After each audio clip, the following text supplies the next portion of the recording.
아주 오래전에 브라질에서 매일 오토바이를 타고 콜롬비아로 넘어가는 한 노파가 있었다고 합니다. 매일같이 그렇게 지나가는 모습이 하도 이상해서 이 세관원들이 그 할머니를 붙들었답니다.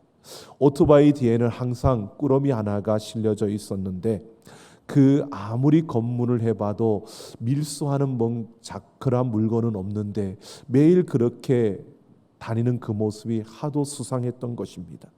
그런데 언제나 그 오토바이 뒤에 실려있는 그 주머니에는 모래만 가득했던 것입니다. 그렇게 한 달이 지나고 또 여러 날이 지나다가 세관원이 그 할머니를 붙들고 다시 열심히 검색을 해보았습니다. 그런데 여전히 어떤 혐의도 없는 것입니다. 그래서 이 세관원이 할머니에게 그렇게 말하는 겁니다. 할머니, 솔직하게 말해보세요. 지금 뭔가 밀수를 하고 있는 거죠. 그것을 찾아내면 할머니 오래도록 감옥에 들어가야 되니까 그게 뭔지 나한테 말해보십시오. 나 처벌하지 않을 테니까 그게 뭔지만 말해보라고 그렇게 설득을 했습니다. 그랬더니 노파가 씩 웃으면서 아무 말도 하지 않는 겁니다. 할머니를 그냥 놓아드릴 테니까, 지금까지 그랬던 거 다 용서해 드릴 테니까 그 밀수하는 그 품목이 무엇인지 말해보라고 그렇게 또 이야기하니까요, 이 할머니가 웃으면서 이렇게 말하더랍니다. 이거요, 오토바이라고 말하더랍니다. 세관원들은 이 할머니가 매일 오토바이를 타고 그것을 넘어다니는 그 모습을 보면서 뭔가를 밀수하는 것 같은데 그것이 무엇일까 열심히 찾았지만 오토바이를 밀수해서 팔 것이라고 생각하지는 못했던 것입니다. 다른 어떤 물건을 밀수할 것이라는 이 선입견, 고정관념을 가지고 접근한 것입니다. 여러분, 사람마다 선입견과 고정관념을 가지고 있습니다. 근데 이것은 선천적인 것이 아니라 이것은 후천적으로 습득되어지는 것입니다. 지극히 작은 사소한 생각이라 할지라도요, 이 고정관념이 우리에게 주어지면 그것이 사람의 마음속에 딱 한 번 달라붙으면 여간해서 바꾸기가 어렵다라고 합니다. 이 고정관념이 굳어지면 신조가 되고 철학이 되어집니다. 그리고 이 신조와 철학이 되어진 생각은 사람의 행동을 지배하게 되는 것입니다. 그래서 그 사람은 그 고정관념에 갇히게 되는 것입니다. 더 나아가서 이 고정관념이 잘못된 고정관념이 되어지면 이것이 너무 굳어져서 이것이 잘못된 방향으로 가다 보면 결국은 다른 사람들을 공격하고 상처와 아픔을 주는 그러한 결과도 가져오는 것입니다. 유대인들, 그들은 아주 좋은 전통을 가지고 있었습니다. 하나님 앞에서 그들의 신앙을 더 아름답게 견고하게 하기 위해서 구제와 금식과 기도라는 경건의 3요소를 강조하며 그들은 생활했습니다.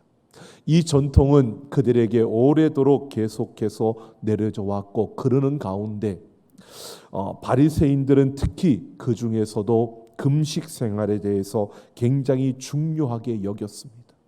경건의 한 표시로 금식을 보았고, 그러다 보니까 금식을 그들은 하면서 잘못된 그 고정관념에 그들은 사로잡히게 되었습니다. 예수님 당시의 바리새인들은 금식을 하면서요, 매주 2번씩, 바로 그들이 월요일과 목요일에 오전 6시부터 오후 6시까지 금식을 합니다. 이렇게 금식을 하면서 금식하며 경건한 삶을 살려고 하는 것은 잘못된 것이 아니었습니다.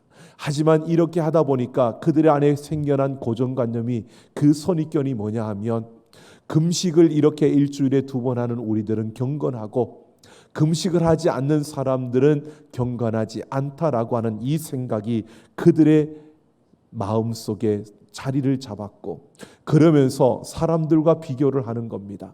우리는 이렇게 금식했는데 저들은 금식하지 않네. 그러니까 저들은 경건하지 않은 사람들, 저들은 하나님을 그렇게 사랑하지 않는 자들이라고 그렇게 그들은 판단하고 규정한 것입니다. 이렇게 잘못된 고정관념에 굳어진 바리새인들, 그들이 볼 때에 금식을 하지 않고 오히려 죄인들과 많은 이들과 함께 먹고 마시는 예수님과 그 제자들의 모습은 그들이 이해할 수 없는 모습이었습니다. 그렇게 하나님을 이야기하고 또 그 제자들과 함께 참 많은 좋은 것을 가르치는 그분들이 어떻게 금식하지 않고 저렇게 생활하고 저렇게 갈 수 있을까? 그들은 이해할 수가 없었던 것입니다. 그래서 이 바리새인들이 예수님과 그 제자들에게 의문을 제시하는 겁니다. 그 의문에 예수님께서 오늘 답하시는 이 모습을 우리가 함께 살펴보면서 세상의 틀과 세상의 요구와 세상의 흐름에 갇히지 않은, 묶이지 않은 참된 기쁨, 그 기쁨이 무엇이고 또 그 기쁨을 우리가 누리며 살아가려면 오늘 우리는 어떻게 해야 하는가라고 하는 것을 함께 생각해 보려고 합니다. 오늘 18절을 보면 요한의 제자들과 바리새인들이 금식하고 있다라고 말합니다. 구약에서 유대인들이 금식하는 경우들을 보면은 대속죄일이나 금식하는 절기 때에 금식을 했습니다. 또한 나라의 위기가 닥치거나 국가의 지도자를 잃었을 때 그들은 금식했습니다. 친구가 병들었거나 슬픈 소식이 주어졌을 때 그들은 금식했습니다. 사람이 죽었거나 민족적으로 죄를 지어서 회개해야 될 때가 주어졌을 때 그들은 옷을 찢으며 하나님 앞에 회개하며 금식했습니다. 이렇게 금식은 슬픔과 회개를 나타내는 그러한 의미로 그들은 하나님 앞에 자신들의 잘못을 뉘우치며 슬퍼하는 그 모습으로 금식을 했던 것입니다. 그런데 종교적인 열심에 뛰어났던 이 바리새인들, 그들은 그 전통이 이어져 가면서 무엇보다도 자신들의 경건과 헌신을 나타내기 위해서 매주 2번씩 그렇게 금식을 했던 것입니다. 마태복음 6장에 보면 이들은 금식할 때에 자신들의 경건을 사람들에게 보이기 위해서 얼굴에 분칠을 하여 창백하게 보이게 하고 머리에 재를 뿌리며 옷을 흐트리고 슬픈 표정을 지었다라고 합니다. 한마디로 그들은 사람들에게 보이려고 내가 이렇게 금식하는 사람이야, 내가 이렇게 경건한 사람이야 라고 하는 것을 나타내기 위해서 그들은 종교적인 위선을 행했던 것입니다. 그런데 여기에서 언급된 요한의 제자들, 그 요한의 제자들이 금식하는 것은 바리새인들과는 그 이유나 동기가 분명히 달랐습니다. 그들은 스승인 세례 요한의 그 금욕적인 생활을 본받아서 그들은 자주 금식을 했습니다. 그러니까 경건하게 보이려고 그들은 금식한 것이 아니라 그들은 그들 안에 있는 욕망과 이 욕심들을 정욕을 절제하며 제어하기 위해서 그들은 자주 금식을 했다라고 말하고 있는 것입니다. 어쨌든 안 어울리는 두 그룹이 지금 금식을 하고 있는 겁니다. 그런데 예수님과 그의 제자들은 금식을 하지 않았던 것입니다. 그래서 그들이 경건의 헌신의 표가 금식이라고 생각했던 사람들 중에 어떤 이들이 예수님과 제자들에게 그렇게 비난하며 정죄하는 마음을 가지고 묻는 것입니다. 요한의 제자들과 바리새인들의 그 제자들은 금식을 하는데 어찌하여 당신의 제자들은 금식하지 아니합니까? 라고 의문을 제기하는 것입니다. 이에 대해서 19절을 보면 예수님께서 혼인집 신랑과 함께 있는 손님의 비유로 답을 하십니다. 혼인집 손님들이 신랑과 함께 있을 때 금식할 수 있느냐? 신랑과 함께 있는 동안에는 금식할 수 없느니라 라고 말씀하시는 것입니다. 이 말씀을 우리가 제대로 이해하려면 유대인들의 그 결혼식을 우리가 이해해야 합니다. 무엇보다도 유대인의 결혼식의 대표적인 키워드는 기쁨입니다. 기다리던 결혼식을 한 신랑과 신부는 곧바로 신혼여행을 떠나는 것이 아니라 일주일 동안 그 집에 머물면서 계속해서 만찬과 파티를 즐겼다고 합니다.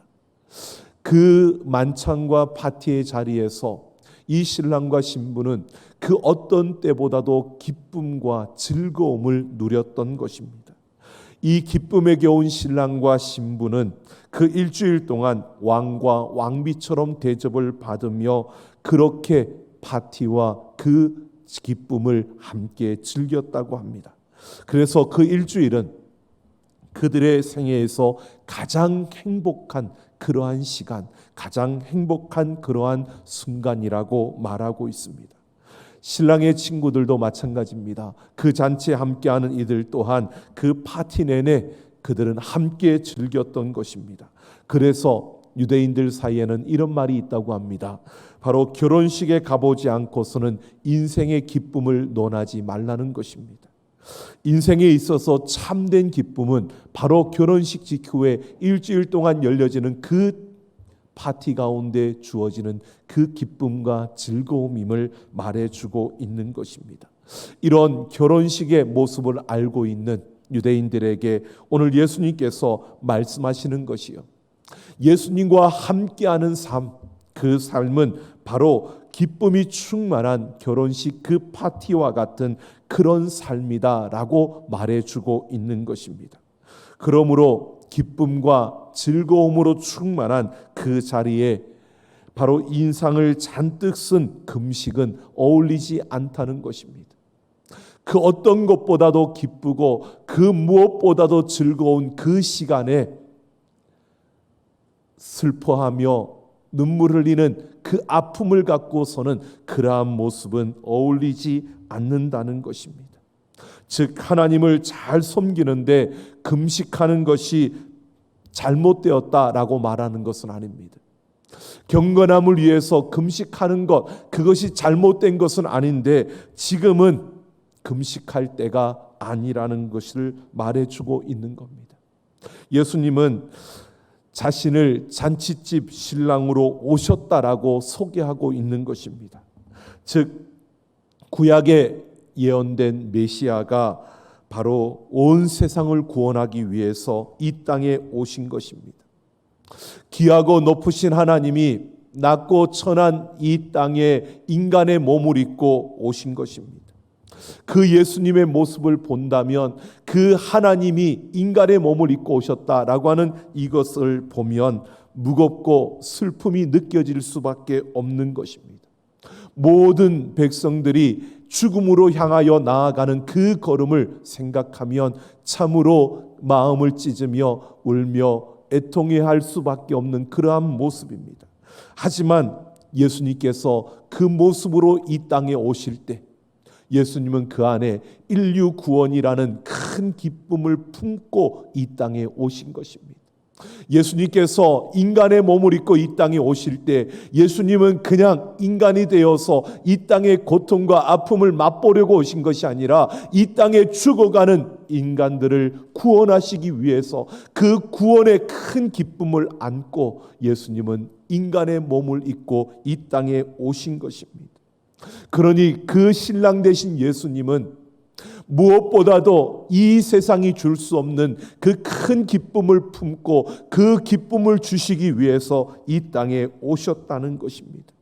그 기쁨을 품은 신랑이 왔으니 지금은 신부로서 신랑을 맞이하고 기뻐하며 즐거워할 때라고 예수님께서 말씀하고 있는 것입니다. 그러면서 예수님의 제자들도 언젠가는 금식을 통하여 슬퍼하고 애통하며 절제하는 신앙생활을, 그런 삶을 살아야 할 때가 온다는 것을 말씀하고 있습니다. 그래서 20절을 보면 예수님은 신랑을 빼앗길 날이 이르리니 그 그 날에는 금식할 것이니라 라고 말씀하고 있는 것입니다. 그들이 금식해야 될 때, 그때는 바로 신랑을 빼앗길 날이라고 말하고 있습니다. 예수님이 걸어가시는 그 걸음 속에 십자가의 그 고난과 죽음의 있음을 암시하며 말씀하고 있는 것입니다.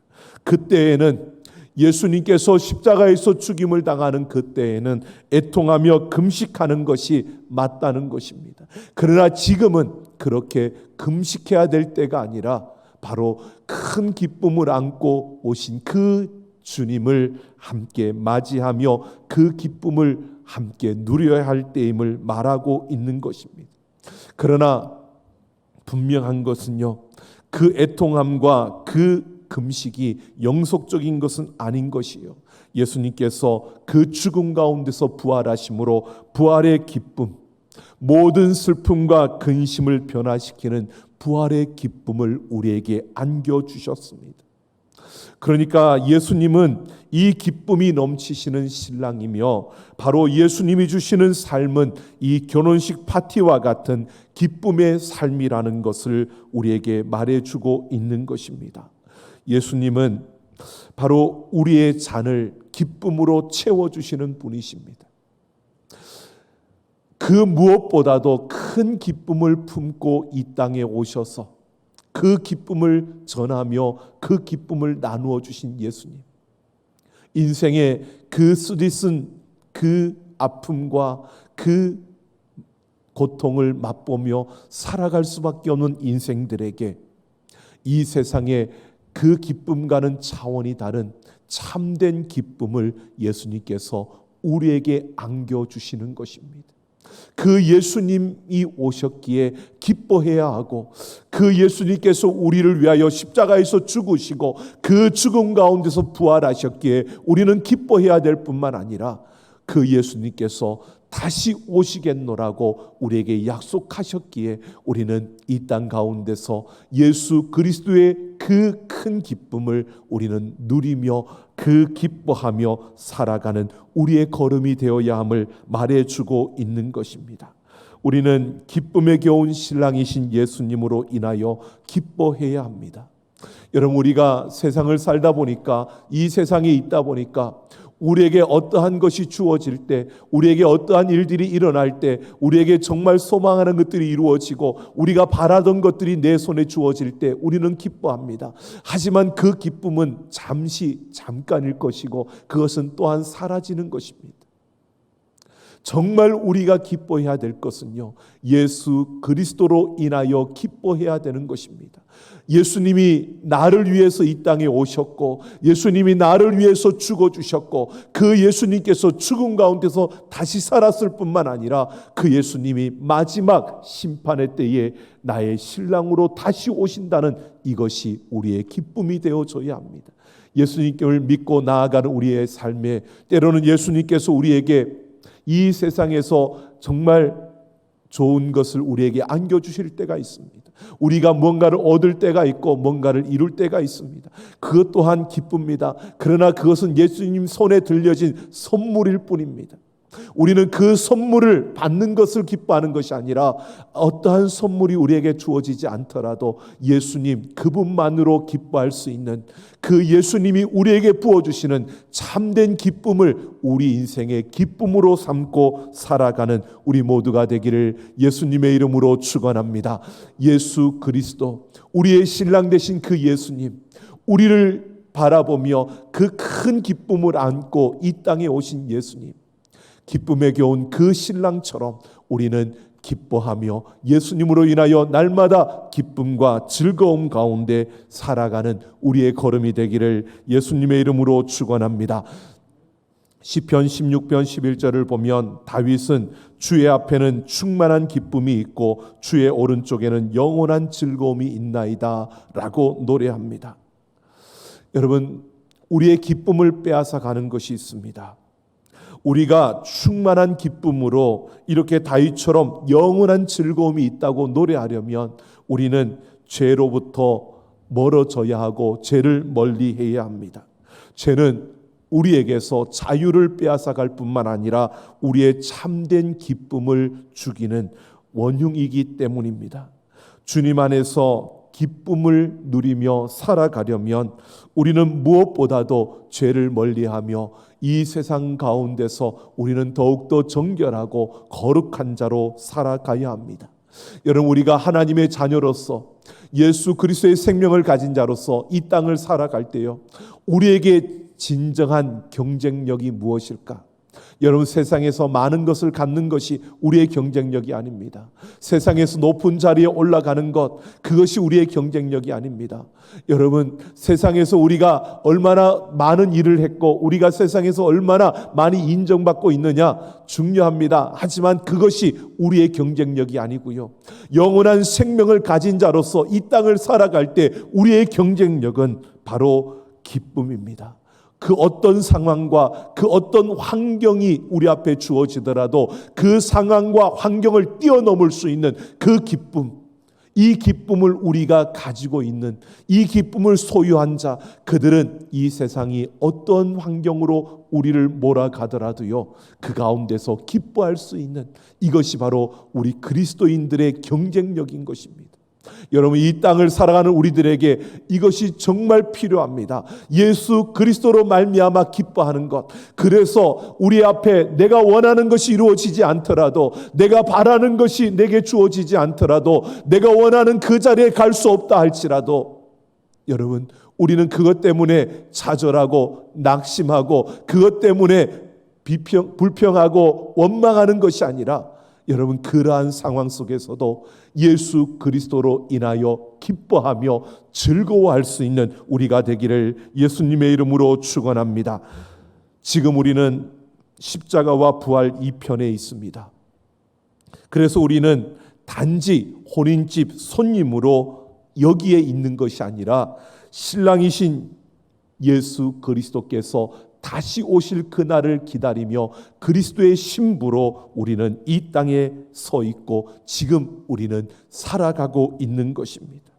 그러므로 우리는 바리새인들처럼 경건한 삶을 위해서 반드시 불편해야 되고 우리의 표정은 굳어 있어야 되고 우리는 슬퍼해야 되는 그런 삶이 아닙니다. 우리는 신랑의 그 기쁨을 함께 공유하며 신랑 되신 예수 그리스도가 오실 그날을 우리는 기대하고 고대하며 그날을 소망하면서 우리는 하늘의 그 기쁨을 가지고 이 땅을 살아가야 하는 자들입니다. 그래서 우리는 세상에 어떠한 것으로 기뻐하는 것이 아니라, 우리 자녀가 잘 되는 것으로 기뻐하는 것이 아니라, 우리에게 어떠한 일들이 이루어지는 것으로 기뻐하는 것이 아니라, 예수 그리스도의 신부된 자로서 예수 그리스도로 인하여 기뻐하는 우리의 걸음이 되어져서 우리는 날마다 우리는 예수님으로 인하여 기뻐하는 그 자리에 서야 하는 것입니다. 이 기쁨은요, 다른 것이 아닙니다. 무엇보다도 우리의 예배로 드러나고요, 우리의 예배로 보여지는 것이 이 기쁨입니다. 여러분, 우리가 하나님을 예배하는 이 예배에도 감동과 기쁨이 있어야 합니다. 물론 지금 우리는 코로나 바이러스의 이 재확산을 통해서 아픔 가운데 또 이렇게 비대면 예배로 우리는 예배를 드리고 있습니다. 하지만 여러분, 이런 환경과 이런 상황을 생각하면 우리의 마음은 위축되고 또 슬플 수밖에 없고, 왜 이런 아픔이 우리에게 주어지는지 또 우리는 우울해질 수밖에 없는 그 모습입니다. 하지만 여러분, 이 모든 상황과 환경을 뛰어넘어서요, 우리가 지금도 예수 그리스도를 믿음으로 바라보며 그 예수님께서 약속하신 대로 다시 오실 것을 소망하며 우리는 이 시간 하나님을 예배하고 있는 것입니다. 하나님은 시공간을 초월하여 역사하시는 줄로 믿습니다. 지금 이렇게 예배하는 우리 삼락 가족들의 그 가정, 그 심령 위에 하나님은 함께하고 계시고요, 우리의 모든 형편과 처지를 아시는 그 하나님께서는 우리에게 주어진 이 환경 속에서도 우리가 굴하지 아니하고 우리에게 주어진 그 삶의 자리에서 하나님을 찬양하고 예배하는 우리의 그 심령을 하나님은 기뻐하시는 줄로 믿습니다. 우리는 어떤 환경이 주어지더라도 예수 그리스도로 인하여 기뻐하며 그 하나님을 찬양하며 예배하는 하나님의 자녀들이 되기를 소망합니다. 그래서 우리는 예배하는 것이 기쁨이라고 고백할 수 있어야 합니다. 그래서 예배 드림이 기쁨입니다라고 하는 이 고백이, 이 간증이 우리의 삶에 있어야 하는 것입니다. 우리의 개인이 하나님 앞에서는 예배자로 서서 그 예배 가운데서 예수 그리스도로 말미암아 주어지는 그 참 기쁨을 우리는 맛볼 수 있어야 되고요. 우리의 삶이 하나님을 예배하는 예배가 되어서 세상의 그 한 모퉁이에서 그 하나님을 세상은 알아주지 않더라도 하나님이 주시는 그 참 기쁨을 가지고 우리의 삶의 예배가 세워져야 되고요. 우리의 공동체 예배도 회복되어지는 그날을 바라보면서 여러분, 지금은 우리가 가정에서 우리의 다른 그 공간에서 하나님을 예배하고 있지만 이 모든 상황이 끝이 날 때 우리는 또 한 공동체로 모여서 하나님을 예배하는 그 자리에 우리는 서게 될 것입니다. 바로 이렇게 우리의 예배 가운데 우리는 다른 것으로 예배하는 것이 아니라 하나님이 주신 그 참 기쁨을 이 예배 가운데서 우리는 누리고 기뻐하면서 그 하나님을 높이고 그 하나님의 영광을 선포하며 이 기쁨을 우리가 함께하는 그런 우리 삼락가족들이 되기를 예수님의 이름으로 축원합니다.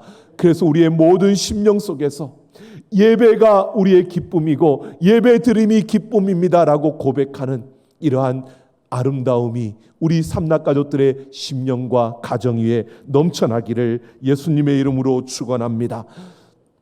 내 영혼의 샴페인이라는 책을 쓴 마이크 메이슨이라는 사람은요, 이렇게 말합니다. 어릴 때부터 어두운 성격의 소유자였답니다. 우울증 때문에 시달리다가 20대에 알코올 중독이 되어서 알코올 중독자로 하루하루 그렇게 폐인처럼 살아갔다고 합니다. 그러던 어느 날 한 사람의 손에 이끌려 교회를 가게 되었다고 합니다.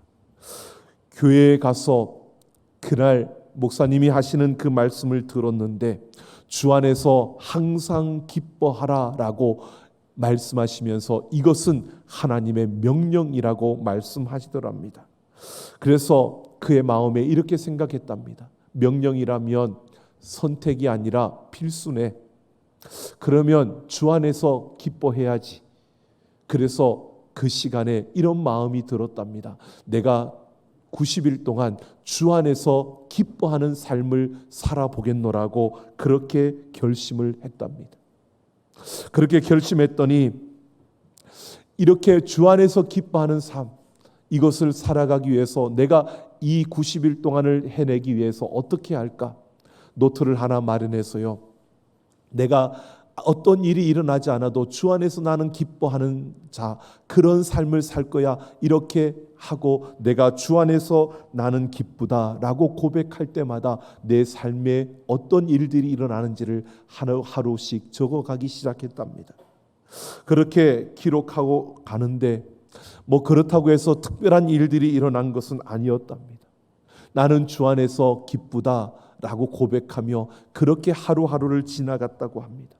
마음이 우울해질 때는 나는 주 안에서 기쁜 자야, 나는 주 안에 있어서 기뻐라고 그렇게 항상 자신에게 말해 주었답니다.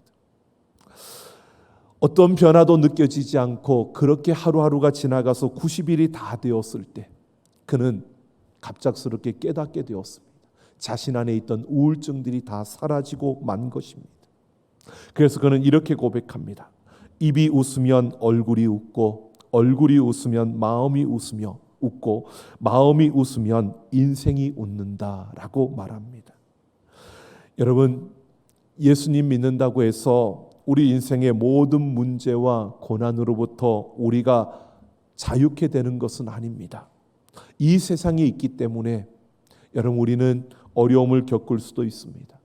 때로는 자녀 문제로, 때로는 재정적인 문제로, 때로는 관계의 문제로, 뿐만 아니라 세상 사람들이 겪는 그 고통과 아픔도, 이 코로나 바이러스에 그 감염될 수 있는 위험도 우리에게 분명히 있습니다. 참 위험스러운 일들이 우리 앞에 많이 일어나기도 합니다. 그러나 분명한 것은요, 우리에게는 사망 권세를 이기셨고 하늘과 땅의 모든 권세를 가지신 예수 그리스도가 함께 하십니다. 그 예수님께서 내가 세상 끝날까지 너희와 함께 하겠노라고 약속해 주셨습니다. 십자가의 그 은혜로 우리는 하나님의 존귀한 자녀가 되었고요, 이미 영원한 생명을 가진 자로서 예수 그리스도의 신부로서 우리는 다시 오실 그 예수님 신랑을 맞이할 준비를 하며 우리는 이 땅을 살아가고 있는 것입니다. 그래서 우리는 고난 가운데서도 기뻐할 수 있는 겁니다. 어려움 가운데서도 기뻐할 수 있는 것입니다. 여러분, 우리는 주 안에 있기에 주 안에서 항상 기뻐하는, 주 안에 있는 자로서 우리는 기뻐할 수밖에 없는 그런 우리의 인생임을 기억하며, 날마다 우리의 삶에 힘든 일이 주어지고 어려움이 다가올 때에 낙심하고 우리가 절망하며 멈춰서는 것이 아니라 예수 그리스도께서 우리의 기쁨이 되신다는 사실을 우리가 기억하며 우리 자신에게 내가 주 안에 있어서 항상 기쁘다라고 고백하며 예수님으로 인하여 기뻐하며 살아가는 우리의 걸음이 되어지기를 예수님의 이름으로 축원합니다. 예수 그리스도로 말미암아 함께하는 우리의 걸음, 예수님과 함께 달려가는 우리의 걸음은요, 날마다 기쁨과 감동과 즐거움이 넘쳐나야 합니다. 여러분, 우리의 삶이, 또 우리의 예배가, 우리의 가정이, 우리의 교회가, 우리의 공동체가 여러분 날마다 예수 그리스도로 말미암아 기뻐하며 그 감격하며 즐거움으로 달려가는 우리의 모든 걸음이 되기를 예수님의 이름으로 축원합니다. 우리 함께 찬양하고 기도하겠습니다.